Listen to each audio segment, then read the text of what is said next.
Bismillahirrahmanirrahim. Assalamualaikum warahmatullahi wabarakatuh. Tetangga adalah orang yang paling dekat rumahnya dengan kita. Dalam Islam, tetangga memiliki hak-hak tertentu sebagaimana disebutkan dalam beberapa hadis Rasulullah SAW, seperti hak untuk mendapatkan rasa aman dari gangguan dan sebagainya. Selain itu, ada sejumlah adab bagi tetangga sebagaimana disebutkan Imam Al-Ghazali dalam risalahnya berjudul Al-Adab Fid Din dalam Majmu'ah Rasail Al-Imam Al-Ghazali sebagai berikut. Artinya, adab bertetangga yakni mendahului berucap salam, tidak lama-lama berbicara, tidak banyak bertanya, menjenguk yang sakit, berbelasungkawa kepada yang tertimpa musibah, ikut bergembira atas kegembiraannya, berbicara dengan lembut kepada anak tetangga dan pembantunya, memaafkan kesalahan ucap, menegur secara halus ketika berbuat kesalahan, menundukkan mata dari memandang istrinya, memberikan pertolongan ketika diperlukan, tidak terus-menerus memandang pembantu perempuannya. Dari kutipan di atas dapat diuraikan ke-12 adab bertetangga sebagai berikut. Pertama, mendahului menyampaikan salam. Orang-orang yang bertetangga dianjurkan saling menyapa ketika bertemu dengan mengucapkan salam. Tentu saja pihak yang mendahului mengucapkan salam secara akhlak lebih baik dan karenanya mendapat kebaikan yang lebih banyak. Kedua, tidak lama-lama berbicara. Hidup bertetangga tidak bisa lepas dari berbicara satu sama lain. Namun, pembicaraan itu sebaiknya tidak kelewat lama.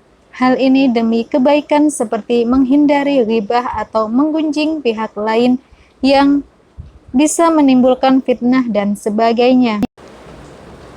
Ketiga, tidak banyak bertanya. Mengajukan pertanyaan seperti mau kemana merupakan salah satu cara menyapa yang sudah umum.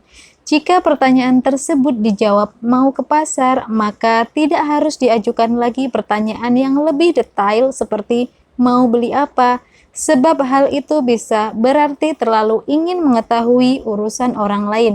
Cukuplah diikuti dengan ungkapan silahkan atau dalam bahasa Jawa monggo dereaken. Keempat, menjenguk yang sakit. Ketika tetangga ada yang sakit, ia berhak dikunjungi. Artinya, tetangga yang tidak sakit berkewajiban mengunjunginya tanpa memandang status sosial pihak yang sakit. Bertetangga pada dasarnya adalah berteman sehingga kesetaraan di antara mereka harus dijaga dengan baik. Kelima, berbela sungkawa kepada yang tertimpa musibah. Seorang tetangga juga berhak dikunjungi ketika sedang tertimpa musibah, terutama kematian anggota keluarganya. Hal yang sebaiknya dilakukan dalam kunjungan takziah adalah ikut berbela sungkawa dengan menunjukkan rasa duka dan mendoakan kebaikan terutama bagi si mayit dan keluarga yang ditinggalkan. Keenam, ikut bergembira atas kegembiraannya. Tidak sebaiknya seseorang merasa tidak senang atas keberhasilan tetangganya disebabkan iri. Hal yang justru dianjurkan adalah saling mengucapkan selamat atas keberhasilan sesama tangga. Dengan cara ini, perasaan iri atas keberhasilan tetangga bisa dihindari dan pertemanan sesama tetangga dapat terjaga. Ketujuh, berbicara dengan lembut kepada anak tetangga dan pembantunya. Anak-anak tetangga dan pembantunya merupakan kelompok orang-orang lemah secara sosial, sehingga harus dibesarkan hatinya. Salah satu caranya adalah dengan menghindari cara bicara yang bisa membuat mereka merasa takut. Kedelapan, memaafkan kesalahan ucap. Memberikan maaf kepada tetangga yang terselip lidah sangat dianjurkan sebab bisa jadi sesuatu ketika seseorang juga berbuat hal yang sama. Dengan kata lain, saling memaafkan di antara orang-orang yang bertetangga sangat dianjurkan. Kesembilan, Menegur secara halus ketika berbuat kesalahan. Menegur tetangga yang berbuat salah adalah baik, terutama jika kesalahan itu menyangkut kepentingan orang banyak.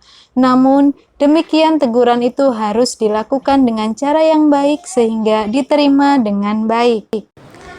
Ke-10, menundukkan mata dari memandang istrinya. Memandang istri orang lain, terutama tetangga, harus dengan pandangan yang minimalis, yakni misalnya dengan menundukkan kepala. Hal ini untuk menghindari fitnah atau timbulnya godaan-godaan yang bersumber dari setan. Ke-11, memberikan pertolongan ketika diperlukan. Jika terjadi apa-apa pada seseorang seperti sakit, tertimpa musibah, dan sebagainya, tetanggalah yang lebih dulu mengetahui. Oleh karena itu, menjadi penting memberikan pertolongan segera atas kesulitan yang dialami tetangga. Ke-12, tidak terus-menerus memandang pembantu perempuannya. Banyak hal negatif bermula dari pandangan mata, maka penting untuk meminimalisir pandangan terhadap pembantu perempuan. Posisinya yang lemah rentan terhadap kekerasan oleh orang-orang di sekitarnya. Demikianlah ke-12 adab tetangga sebagaimana nasihat Imam Al-Ghazali. Jika disarikan, maka ke-12 adab tersebut pada intinya menekankan bahwa hidup bertetangga harus saling menghargai, tolong-menolong, dan menjaga keharmonisan.